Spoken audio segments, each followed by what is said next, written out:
Fala nação, saudações, sejam muito bem-vindos a mais um vídeo do canal. Pessoal, o Palmeiras ontem teve uma vitória expressiva diante aí do Internacional, né? 4-1. E a mídia paulista, né, como sempre, mencionou o Flamengo. Vamos ver o que a galera do Turma do Amendoim falou aí do jogo do Flamengo de hoje, né?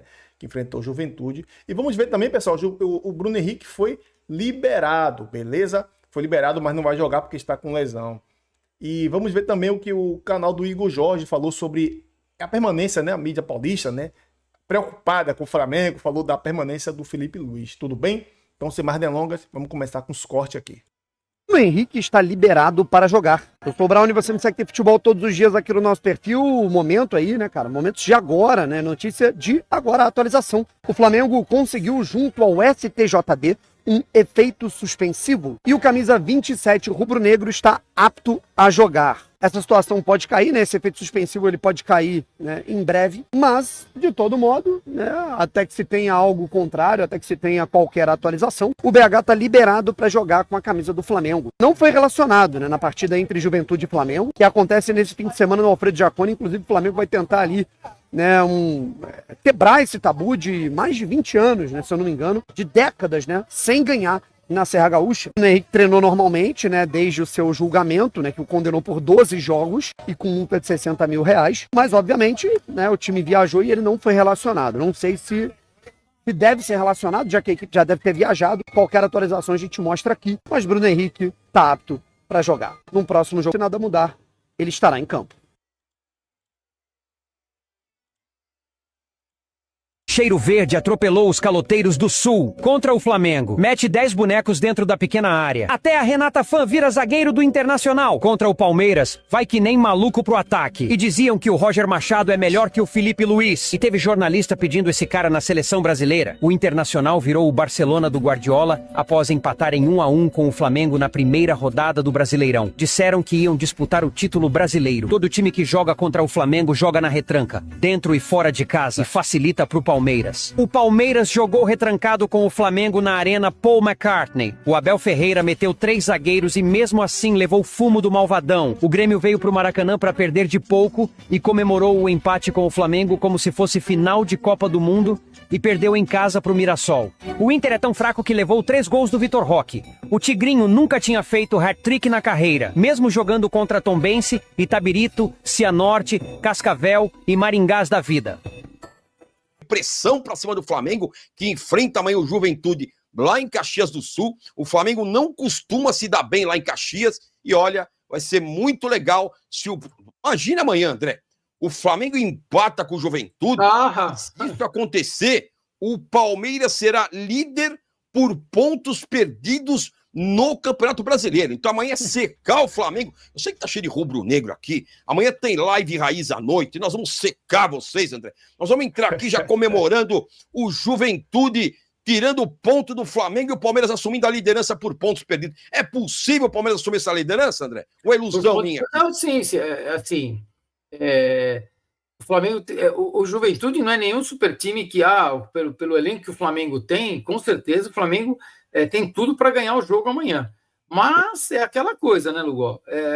O Flamengo tem um retrospecto não muito bom lá contra o Juventude. Quem sabe o retrospecto não entra em campo? Não entra em campo. Mas quem sabe que possa bater o martelo do retrospecto dessa vez, entrar novamente em campo e o Flamengo não conseguir vencer o Juventude. Então, o jogo é às 4 horas, né? O jogo é às 4 horas. Quem sabe a gente, nas 6h30, a gente esteja comemorando, está líder com pontos perdidos. Domingo que vem, sábado que vem, é Palmeiras e Fortaleza. Aí o Palmeiras pode assumir de vez a ponta do campeonato. Então tá aí. André, você acha que essa partida que o Palmeiras fez hoje é volante? Porque no Flamengo era a única posição naquele momento que ele podia tentar... 2 meias na frente dele, né? É isso, ele não ia conseguir jamais ser titular com o Diego Ribas, com o Arrascaeta. Não, Arrascaeta, com o Everton Ribeiro, não tinha como, não. Não tinha como. Então era importante, então, eu acho que esse ponto é fundamental. O Andreas Pereira tem que jogar mais avançado e, para isso, a proteção do Aníbal Moreno e de Emiliano Martínez é fundamental.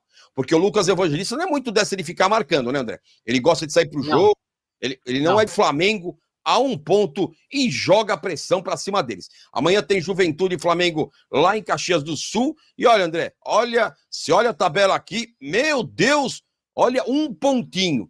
Mesmo número de jogos, mesma quantidade de vitórias, empates. A única coisa que o Palmeiras perdeu... Você vê o quanto faz diferença aquele confronto direto com o Flamengo, né, André? Se o Palmeiras não tivesse perdido pro Flamengo, era líder do campeonato. Olha só como faz diferença. Nem ano passado com o Botafogo, Lugó. A gente falava, ano passado a gente falava, o adversário é o Botafogo. E esse ano é o Flamengo. E perdeu de novo, perdeu o confronto direto. É isso, infelizmente. Pelo menos melhorou o número de gols, né? O Palmeiras tem menos gol que o Cruzeiro e menos gol que o Mirassol, cara. Isso é preocupante. Mas falta jogar com o Juventude, né? Tem essa também, né? O Juventude tá lá embaixo? O Juventude é um dos últimos, né? Juventude é. Não é o último mais, é o Sport. Não, o último sempre foi o Sport, nunca mudou. O Juventude tá ali embaixo. Tá ali embaixo. É que o Vitória tem mais jogos. Na defesa mais vazada é do Juventude com 41 gols. É isso. Eu falo, todo mundo fez saldo de gols no Juventude. O Vitória tem 23 jogos. O Vitória tá indo pro vinagre também, hein? O Vitória tá indo pro vinagre também. E o Palmeiras já abre 4. O Palmeiras abre 2 pontos do Cruzeiro com um jogo a menos.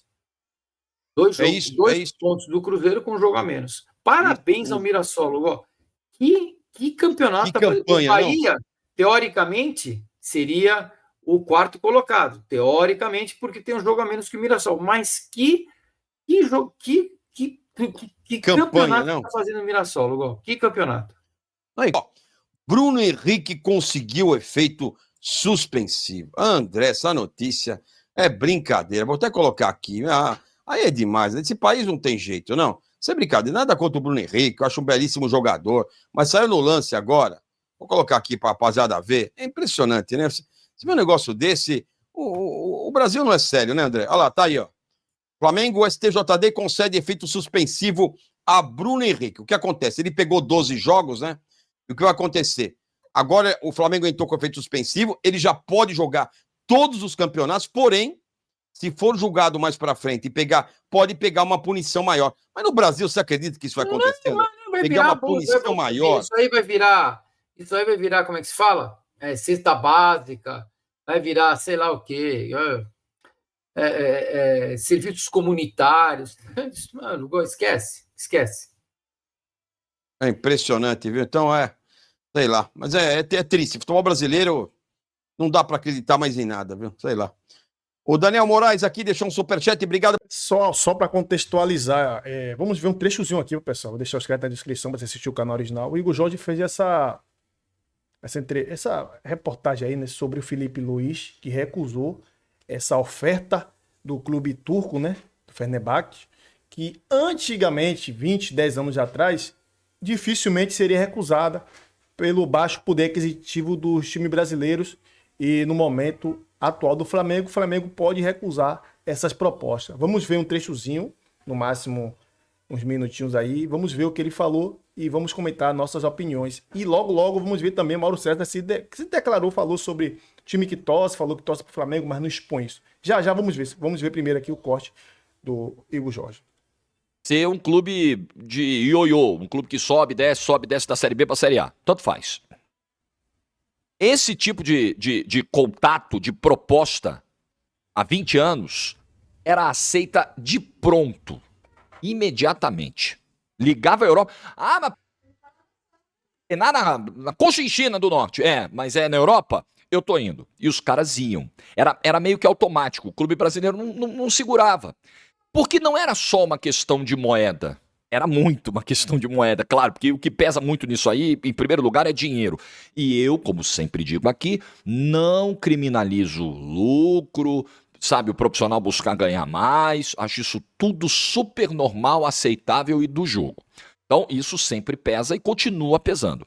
Mas você também olha para projeto, você olha para condições, você olha para aquilo que você está almejando, o que é possível conquistar ali internamente. E aí, tratando especificamente do caso do Flamengo, o Flamengo de 20 anos atrás, 20 anos é um bom corte? Eu acho que é um bom corte. Flamengo 2005, 2006, 2007, 2008, o próprio Flamengo campeão em 2009, brasileiro, esse Flamengo era totalmente diferente do Flamengo de hoje. Era um Flamengo que ainda tinha muita influência política no dia a dia do futebol, o futebol ainda na Gávea, outro tipo de ambiente, outro tipo de gestão. Era completamente diferente.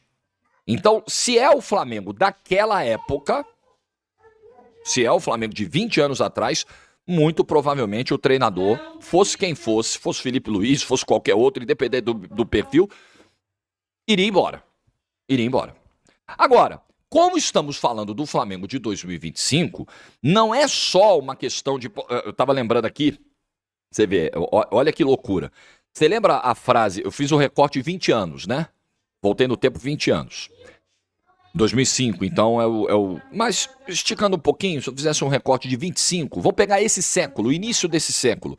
Vocês lembram da frase do Vampeta, do finge que jogam, finge que pagam? Né? Ou finge que pagam e eu finge que jogam, é o contrário? 2001. 2001. Assim, do ponto de vista histórico, não é tanto tempo. 2001. Então, se é o Flamengo do 2001, finge que paga e eu finge que jogo, o treinador ia embora na hora. Na hora. Mas o Flamengo de hoje é completamente diferente. Então, são duas as vertentes dessa história aí. Né? A gente tem que ver que a proposta que veio da Europa não foi uma proposta, pode até em termos financeiros ter sido algo maravilhoso. Eu não sei os valores, mas com certeza os caras chegaram para oferecer e ganhar mais, né? Pô, pro cara chegar, tirar o cara do país dele, do continente dele, levar para outro lugar para ganhar a mesma coisa ou ganhar menos, pô, pelo amor de Deus, né? É óbvio que não foi, óbvio que foi para ganhar mais. Mas além disso, além do projeto talvez não ter seduzido, o fato de não ser um time que vai jogar Champions, tem o lado do Flamengo, tem aquilo que o Flamengo oferece ao Felipe Luiz e faz ele ter a tranquilidade para recusar uma proposta como essa, né? Uma proposta europeia. Então é muito mérito isso aqui do Flamengo, acho que também do Felipe, porque, vamos lá, eu sou um dos que criticam bastante isso aqui no canal. Treinador que reclama quando o dirigente manda embora e interrompe o projeto. Mas é o primeiro a interromper projeto quando o telefone toca. Eu sempre discuti muito essa hipocrisia do futebol e não ouço mais, não levo mais em consideração discurso choramingando de treinador quando é demitido. Nossa, interromperam meu trabalho, meu projeto. Você faz a mesma coisa, só alguém ligar. Então, aqui também temos algo diferente do padrão. É o Felipe Luiz não interrompendo um trabalho. O Felipe Luiz falando, não, peraí, o trabalho está em curso, posso ser campeão brasileiro da Libertadores, Mundial, não posso abandonar isso aqui agora. Nós estamos em setembro, nós estamos na reta final da temporada, quando o Flamengo parece estar atingindo justamente agora o seu ápice, o seu auge. Acabou de receber reforços de peso, não vou largar isso aqui. Então, mérito do Felipe Luiz nisso aí também, isso precisa ser reconhecido. E o mérito maior disso tudo é do Flamengo. É do Flamengo, que hoje é uma opção viável, atrativa, na hora de bater de frente até com o clube europeu. Claro, quando chegar a galera da primeira prateleira, é importante o torcedor do Flamengo e a torcedora terem isso em mente.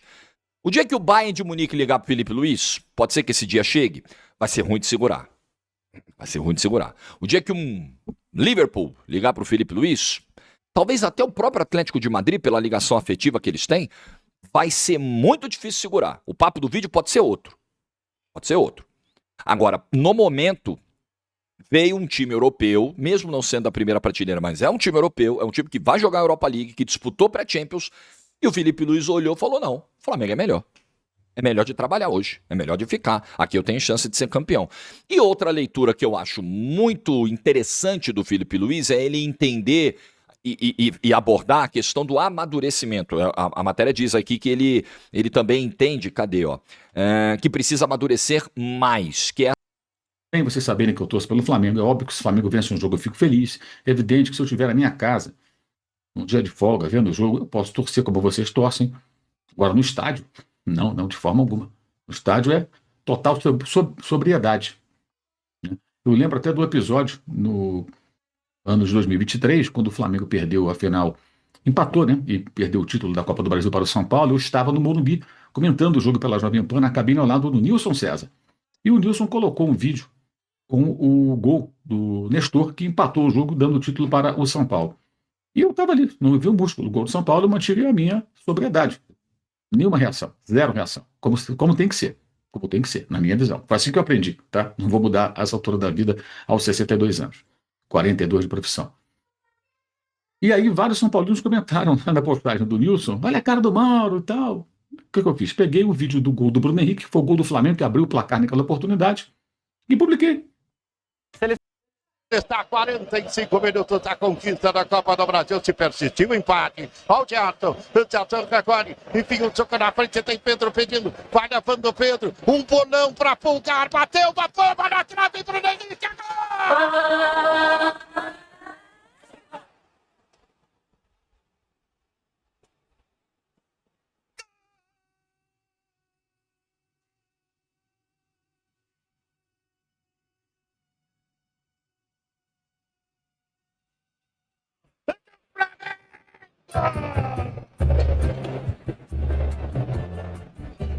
Olha Henrique, camisa vencedor.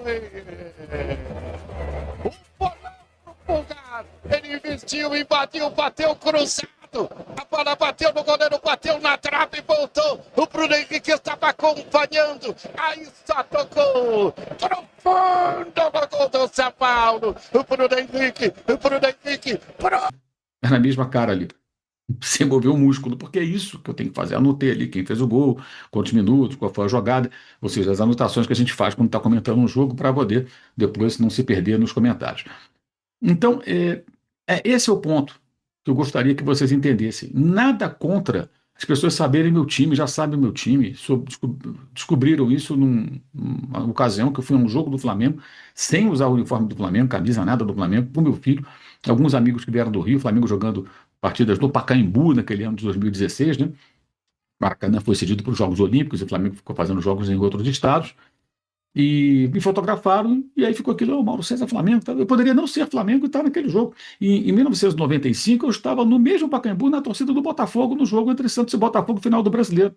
Com o meu grande amigo Ricardo, botafoguense, que veio lá de Niterói para ver o jogo. Pessoal, os assuntos mesmo eu que só quis mesmo abordar esses temas aí, mas a prioridade mesmo foi falar aí, né, do Flamengo. Vamos ver, pessoal, a escalação do Flamengo no jogo de hoje. Como vimos aí na mídia paulista, sempre mencionando o Flamengo, eles não param de mencionar na live dele, que também é bom para eles também, né? Tem aquele assunto, né, pessoal? Que é o que traz combustão, né, para os canais. E sobre Mauro César, cara, eu gosto muito da sinceridade de Mauro César e continuo com essa sinceridade dele. Aí ele é torcedor e não precisa expressar isso na mídia, é a forma dele trabalhar. Vamos respeitar cada um com seus pensamentos. E aqui, pessoal, o meu canal é um canal novo, é um canal que não é que é bagunçado, é porque eu não gosto de ficar presa só, tipo assim, vou pegar ali um vídeo qualquer e falar do Flamengo. Não, eu gosto de contextualizar, meu contexto ali é a rivalidade entre Flamengo, Palmeiras, Corinthians, né? A mídia paulista, né, quando fala do Flamengo, seja bem, seja mal, a gente traz aqui pro canal, a gente tenta contextualizar ao máximo, para não só gravar a tela e ficar ali assistindo, só falando de uma coisa que todo mundo já sabe, né? E vamos ver aqui, pessoal, a escalação do Flamengo, claro, que aí também já interessa, né? O Bruno Henrique não vai jogar, teve efeito suspensivo, mas não vai jogar, né? E a gente viu também que a mídia se preocupa com a presença do Bruno Henrique, não só a mídia paulista, a mídia em geral, porque é um bom jogador, um jogador que tem história no Flamengo, né, pessoal? E hoje o Mengão, né, enfrenta o Juventude no Alfredo Jaconi às 16 horas. Esse jogo vai passar, acho que vai passar no canal aberto, pessoal, da Globo aí. O Juventude vem de vitória fora de casa contra o Ceará, colocando o fim do jejum como visitante, né? Mas hoje o jogo é na casa deles. Carpini, né? Que é Thiago Carpini, que foi o último time que ele treinou foi o Vitória, né? Igualou o número de vitórias que o Papo tinha, 16 rodadas, né? Isso aí é coisa do Juventude, mas vamos ver aqui, né? Sobre o Flamengo. Líder do Campeonato Brasileiro, o Flamengo, foi para a pausa data FIFA, né? Com um gosto amargo depois de empatar com o Grêmio no Maracanã. Porra, velho. Cara, eu gosto amargo, cara. O time continua líder. Empatou, não vai só ganhar. Porque ganhou de 8x0 pro Vitória, vai ganhar agora de 8x0 e 4x0 pro Grêmio. Isso não faz sentido. Futebol é cíclico. Futebol é momento. Nem sempre o time vai dar goleada. A vez vai ganhar de 1x0, a vez vai empatar, a vez vai perder. Isso a torcida tem que saber disso, pô. O cara que torce pro time só quer que o time ganhe, não dá, né? Vamos ver aqui, pessoal. Primeiro também a provável escalação do Juventude, né? Claro, nosso rival tem que saber como é que, né? Também, né? Ele vem com Jandrei, Wilker, né? Luan Freitas, Marcelo Hermes, Reginaldo, Kaique e Jadson. Nenê, Luiz Mandaca, Gabriel Tagliari e Gabriel Verón, né? Que teve passagem pelo Santos aí. Agora sobre o Flamengo, né? Felipe Luiz precisará promover algumas mudanças na equipe com 6 desfalques. Após a data FIFA, o treinador deve repetir o meio-campo com Dela Cruz e Saul, já que Jorginho continua fora por um edema na coxa esquerda. Emerson Royal também vai ganhar uma vaga com a ausência do Varela, né? Que tá com o pubalgia ali na coxa também. Com o quadro. Bruno Henrique não conseguiu. Ele conseguiu efeito suspensivo, pessoal. Ele iria jogar, ele não vai jogar porque ele está com a lesãozinha, né? E o Léo Ortiz também está suspenso, né? Vai dar espaço a Danilo. A escalação do Mengão é o seguinte: Rossi, Danilo, Léo Pereira, Emerson Royal, Ayrton Lucas, Dela Cruz e Saúl de volante. Arrascaeta ali no meio armando, né? Samuel Lino aberto pela esquerda, Luiz Araújo aberto pela direita e o Pedro. Cara, que time só entrou aqui o Royal e o Danilo que entrou no lugar do Léo Ortiz. Mesmo assim é um timaço. E aí Ayrton Lucas também, né? Entrou no lugar ali, poderia ser o Vina, mas Vina chegou da data FIFA da seleção uruguaia. Então Ayrton Lucas foi escolhido, né? E o desfalque do Flamengo é Léo Ortiz suspenso, Varela, pubalgia, Jorginho edema na coxa esquerda, Bruno Henrique também tá com lesão, foi liberado, né? Iria jogar, mas teve efeito suspensivo, mas não vai jogar porque está com lesão. Pulgar, cirurgia no pé direito e Alexandro, lesão na panturrilha. Quem está pendurado é o Léo Pereira, Alan e Pulgar. O Pulgar que está se recuperando de lesão, então não tem nada a ver, né? A gente está colocando ele aqui agora, né? Mas é isso aí, né, pessoal? O árbitro vai ser o Rafael Klaus, assistente Danilo Ricardo Simon, né? De São Paulo, Evandro de Melo Lima, São Paulo também. Engraçado que os árbitros é tudo de São Paulo, né? Estranho isso, mas fazer o quê? Não vou ficar aqui criando polêmica. Beleza, pessoal? Esse foi o vídeo de hoje. Mais tarde estamos de volta com o pós-jogo aí, entrevista coletiva. O que tiver, estamos trazendo aqui para vocês, beleza?